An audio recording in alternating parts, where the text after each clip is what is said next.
Welcome to the FanDuel Punch-Out. I'm Jason Gilbo, JGilbo11. With me is Russell Clay, at Russell J. Clay. Taking a look at tonight's 14-game slate. Does feature cores, also does feature plenty of offenses in good spots, but you also got pitching, so a little bit of everything here. Yeah, I like the buffet of items we have in front of us, and hopefully don't forget to eat your vegetables. Jameson Jameson Scallion is right there to throw on there. So Well done, sir. thank you. First one here, you got the Pirates and the Brewers. Pittsburgh favorites here, -167. Projected for 4.5 runs. 14-game slate, though. I'm usually kind of staying away from them. But in a contrarian tournament, since they're not at bad prices, and obviously Junior Cuero, coming his first start off the DL, for what it's worth, I guess you can kind of look to attack if you kind of want to be a little bit contrarian. Yep, certainly can attack, but you really don't want to attack with the full lineup. Maybe a Josh Bell. I like that price. Maybe a Gregory Polanco in a tournament sense, but overall, we know how I feel about the Pirates. Yeah, you look at Cuero. He hasn't really been. He doesn't really have significant splits. He's decent against lefties. He's been solid against righties. So I'm not really looking to get a ton of exposure. But yeah, the two lefties that you named are certainly kind of the options there. Right. As far as Milwaukee goes, Milwaukee got the Italian last time out, but in PNC Park, I think it's a downgrade for these bats. I'm not really expecting a ton of production. I'm not really looking to pay those prices for Brewers either. Certainly. I am not looking to pay any prices for Brewers today. I like Talion quite a bit, and that's where we're going to fire off in that matchup. Braves and Phillies next year. Jeremy Hellickson versus Joe De La Cruz, and on both sides, you can get some guys for decent value. You look at Hellickson. Does struggle a little bit with the Braves or with lefties, so 340 WOBA, 1.36 runs per nine. So guys like Freeman, guys like Markakis and Kayarte, certainly reasonable prices if you want to get some exposure. Yeah, there's a plethora of, first base options that we like today, but Freddie Freeman and Cash at 38 against the righty. Let's do it once again. That's pretty much been automatic, so you'll take the risk with maybe him having a down night. Yeah, I like him in this ballpark too. Upgrade going into Citizens Bank. And the price 3,800. As you mentioned, there are a lot of first base guys, and I'm hoping he kind of gets overlooked here. With kind of the other options. Absolutely, and yeah, in Kayarte 31, Markakis 27. Sure. Yeah, definitely more secondary pieces there. Yeah. Not a big fan of the righties, so I'm not really looking to use Garcia or Kemp. No, I'm all set. As far as the Phillies go, projected for 4.5 runs. You look at Joel De La Cruz. He's been bad against both sides of the plate. I think there's some decent value here, and it's kind of nice because, if you want to grab a Coors bat or two, a Maikel Franco or Duba Herrera, even though Franco's been struggling, those guys, 24, 2,500, those are certainly reasonable at home in a great ballpark against this pitcher. I think they're reasonable cash game options. Certainly. I kind of like it. I kind of like this lineup. We'll get into if you play DraftKings, obviously we'll get into that there, but there's a very interesting storyline. I like these prices too. So Odubel Herrera, sure. Maikel Franco, sure. I like these prices. Yeah, I do too. They're not bad. And Cesar Hernandez, 2,900 is certainly reasonable too. Outside of that, though, I'm probably not going to be diving down into the second half, but I think those first three are really intriguing options. Absolutely, yeah. Definitely like those first three. They fit anywhere, very versatile. Yeah, definitely. Yankees and Orioles next year, Dylan Bundy versus Chad Green. Bundy's usually a guy we've kind of stayed away from over his last few starts. Obviously you can still look at a couple of lefties against him, though. I think this game is probably going to be pretty GPP-ish for me in terms of picking bats, but I do like some of these prices. Yeah, I do too. I don't know. This game is kind of that gray area game for me today where I kind of like some of the pieces on both sides, but overall, probably going to be looking elsewhere for my cash game options. Yeah, I think so too. I'm not really looking to use Sanchez at 4K or Ellsbury and Gardner in cash games, and not really looking to dive down to the rest of that lineup. Chris Davis in a GPP, I definitely don't mind at 3,400. The risk is pretty low there for that price. Same thing with Mark Trumbo. I like Matt Wieters as a catching option too for cheap. Yeah, so it's kind of like I think we can take a night off from the Yankees, except for maybe like a Mark Teixeira because he's cheap. But at first, again, you're really battling an uphill battle with value there. Yeah, definitely. I mean, it is a decent ballpark for those hitters. I mean, I could see definitely a couple kind of home run shots, but in terms of monster production as a team, I'm not really looking for it. And in terms of locking down who's going to hit that home run, you're good luck. Yeah, I mean, I'll take a shot with Chris Davis though. I think that's where I'll kind of look to maybe Yeah, make my mark in terms of home runs. and I mean Hansu Kim at 3K, that's not bad either. No, it's certainly not. I mean, there is some decent value there for Baltimore. Really, outside of Machado, guys like Trumbo, Kim, Davis are reasonably priced. Mm-hmm. Blue Jays and Rays next year. Alex Cobb versus Marcus Stroman. In terms of this game for offense, I'm not really a big fan of it. At the prices, I mean, I'm not really looking to pay up for the Blue Jays here. I mean, I don't mind Martin still. I don't mind Tulowitzki with the way they've been hitting the ball, but in that ballpark, I mean, Alex Cobb, we're not gonna be really sure what we're going to get from him. Obviously, his first start back from injury. I mean, you could still make a case for a Blue Jays stack always, but it's probably not going to be on my first priority. Maybe not first priority, but if you're making tournaments, yeah, I want to take a chance on this lineup. Donaldson seemingly is always 20% in this stretch here of games. It seems like people are on him, and for very good reason. But tonight might be a night to take an advantage and maybe get him at 12 to 15% in a tournament. So something to look at here, and Encarnacion as well. Russell Martin, sure.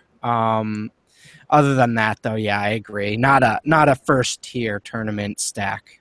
No, I don't think so. I mean, just considering the prices and the kind of the matchup against the other teams that they're going with. I mean, you obviously kind of like the Rockies game. You like Diamondbacks and you like some of those other offenses there.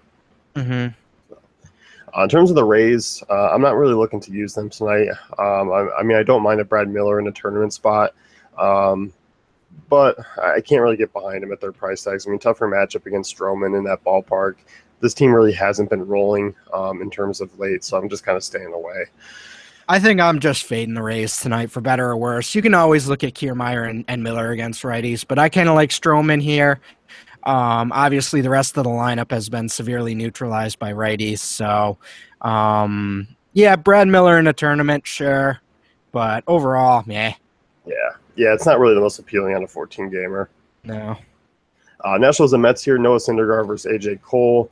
In terms of using Nationals, I'm not going to be looking to use him here. DraftKings, I mean, I'll have a little different perspective because of their prices are dropped down quite a bit. But in terms of using it these, I'd rather just kind of play it safe and go with other options, even in GPPs. You were speaking for the Nationals? Yeah. Yeah. I could see doing a Daniel Murphy at 35 maybe, but that's, again, like you mentioned, deep tournament. Overall, I don't think you're really targeting Syndergaard. I don't think there's any reason to force it on a 14-gamer. So, yeah, generally speaking, I agree. It's tough to go at him. It's really tough to make that strong argument like, yeah, I'm going to go at Syndergaard tonight. Like, I don't see anyone doing that. Yeah, and I think, I mean, the Harper Murphy prices really aren't that bad, 35, 37 to take a one-off shot. But I think DraftKings where they're actually significantly priced down, it makes them easier to, if you want to be really contrarian. Here, not so much. Yeah, not so much. In terms of the Mets, I mean, I like them in a GPP one-off sense. I don't mind Jose Reyes or Cabrera. I mean, Cabrera's been red hot. I mean, just 2,900 at shortstop. I mean, certainly reasonable there. Jay Bruce at 3K, I definitely don't mind if Conforto's in the lineup. Interesting plug-and-play for value. So I don't mind the Mets in terms of one-off value. I'm probably not going to be looking to stack them. Maybe two at the most. The Mets are giving us like a lazy boy, like comfort level of late. Like they've actually been good. They've actually been like pretty predictable in terms of, supposed to do in terms of fantasy production. So, I mean, I'm still a little hesitant. Like, I'm not sure. Like, but I'm certainly coming around on some of these prices. At least Asdrubal Cabrera, not much of an investment there. Curtis Granderson, even Wilmer Flores, 28 at second base. I don't hate these prices. No, I don't either, and I think that's what kind of makes them more appealing. If they were priced up in the 3,500 range, I'd probably just walk Mm, away. But because they're reasonable kind of one-offs as far as value goes, and with some general upside, it makes them certainly playable. definitely. Cardinals and Reds next year. Alex Reyes versus Anthony Desclafani. Desclafani, I mean, tough on right-handers. Just allowing a 277 WOBA since last year, but lefties is a different story. 346 WOBA Mm. since last year. Definitely some home run potential.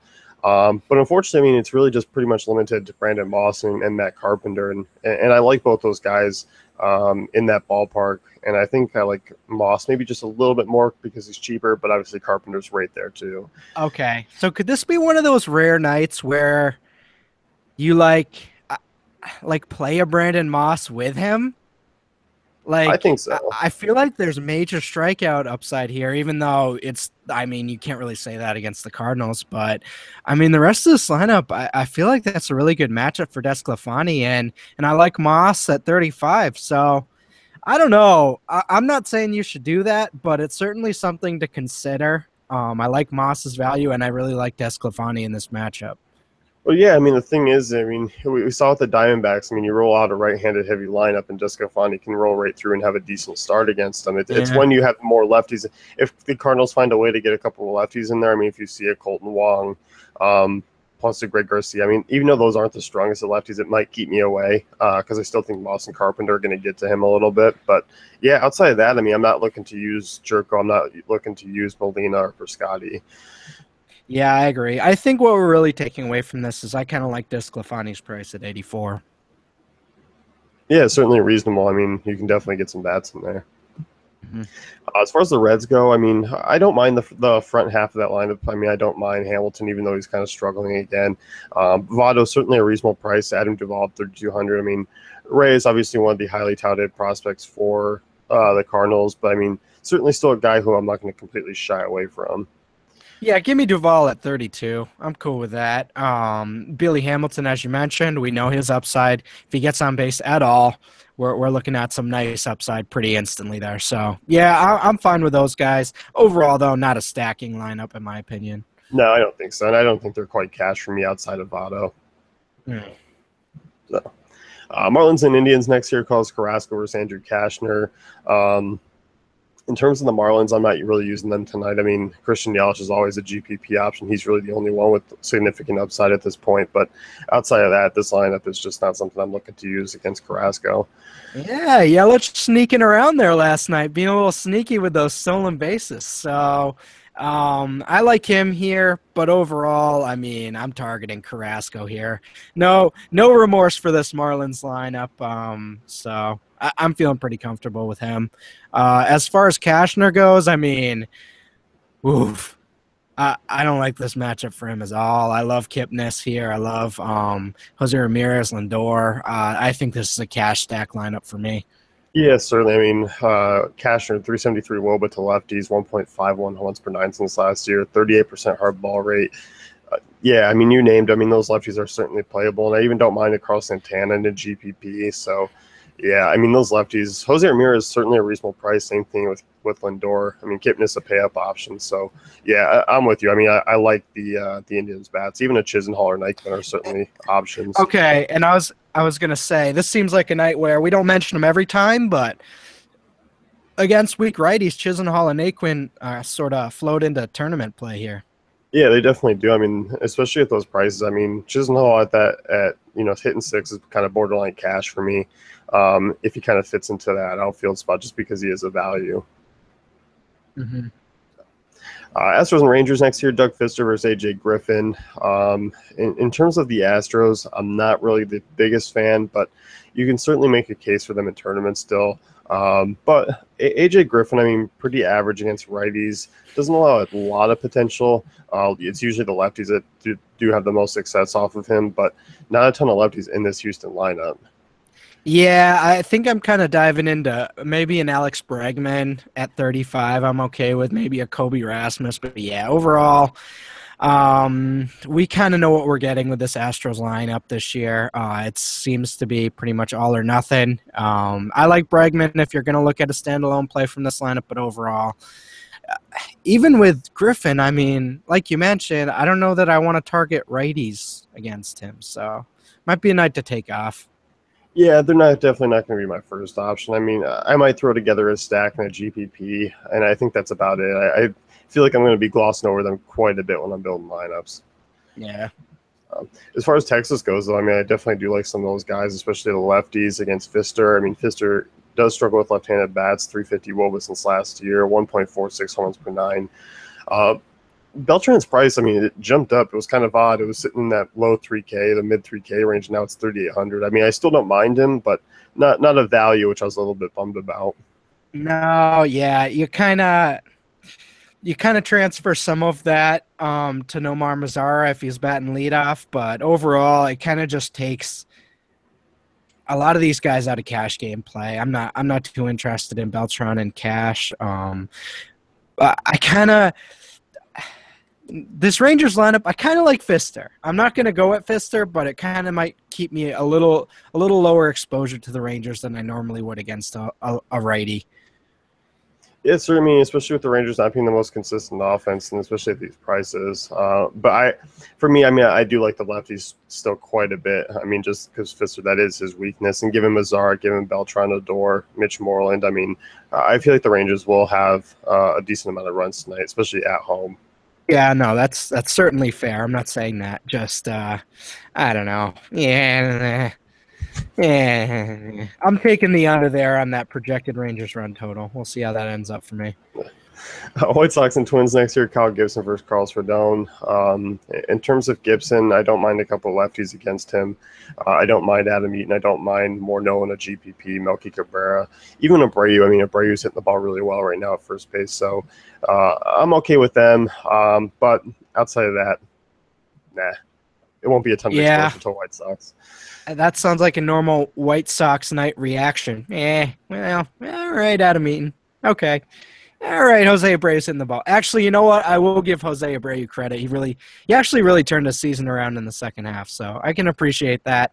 Um, uh, as far as that difference between him and Morneau, I feel like Abreu is just the more safe option right now. But I mean, if you're looking to dive down at first, I'm okay with the Morneau. But yeah, Eaton's really the guy from this lineup for me overall. Not too appealing. Yeah, I'm definitely in agreement. I mean, it's really just strictly those three names, and more so Eaton and Brady than anyone else. Morneau's just Yeah, kind of that value GPP option.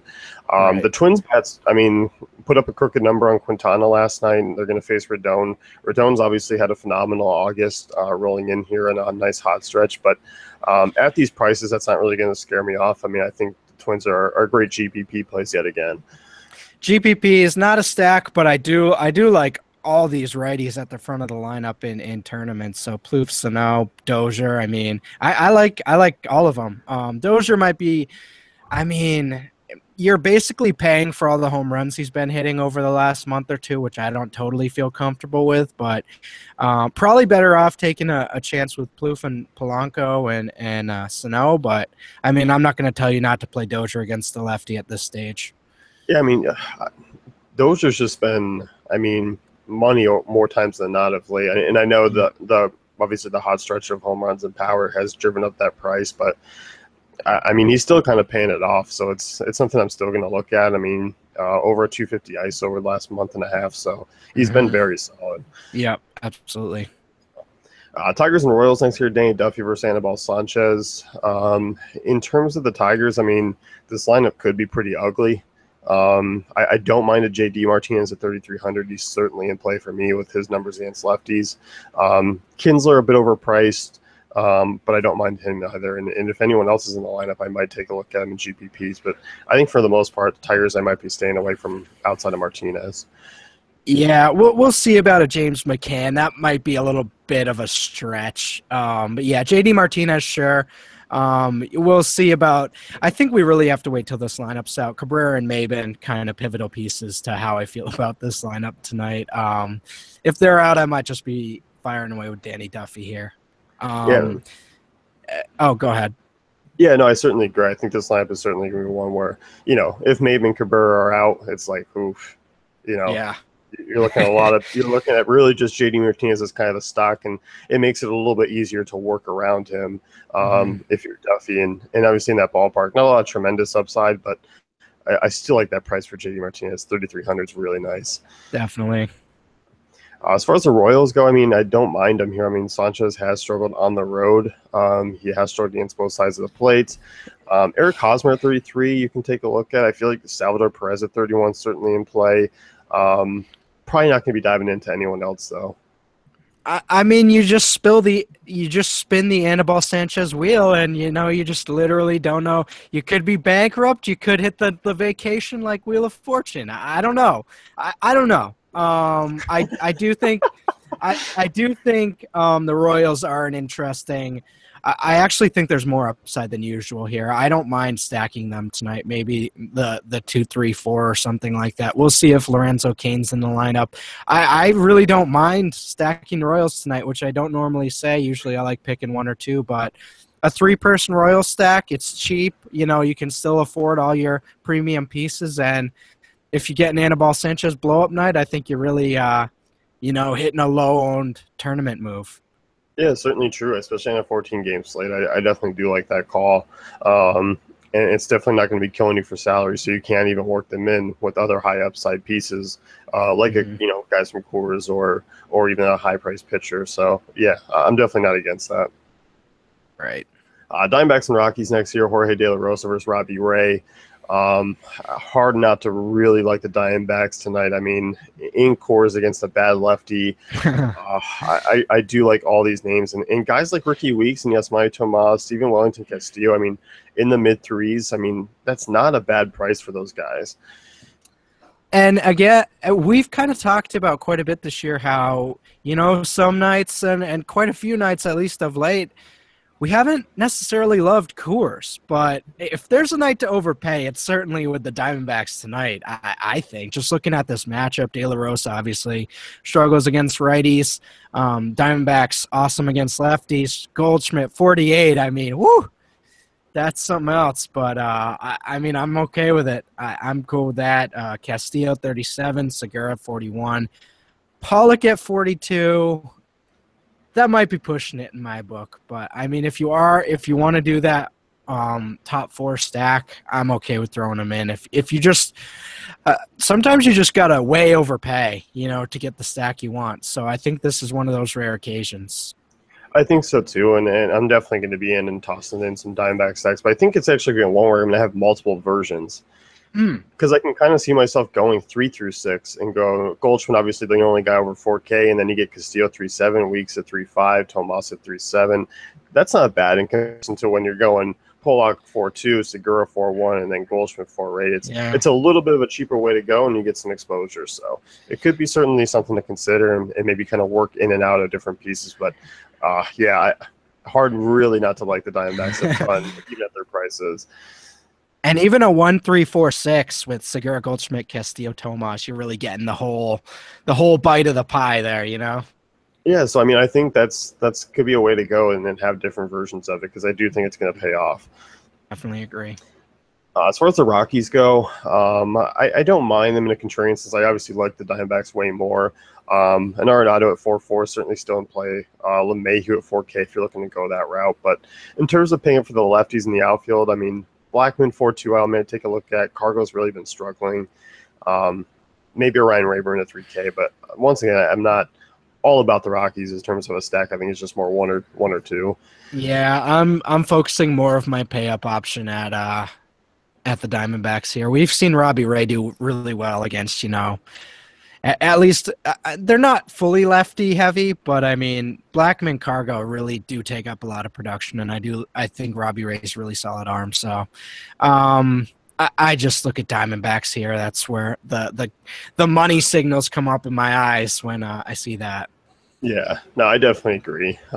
Your primary focus really is on Arizona. Yep. Red Sox and A's next year. David Price versus Andrew Triggs. In terms of this game, I'm not really a big fan of it. In that ballpark, I like Price tonight quite a bit. I'm not really looking at the lefties there, or not really looking at the right-handed bats for Oakland in this matchup.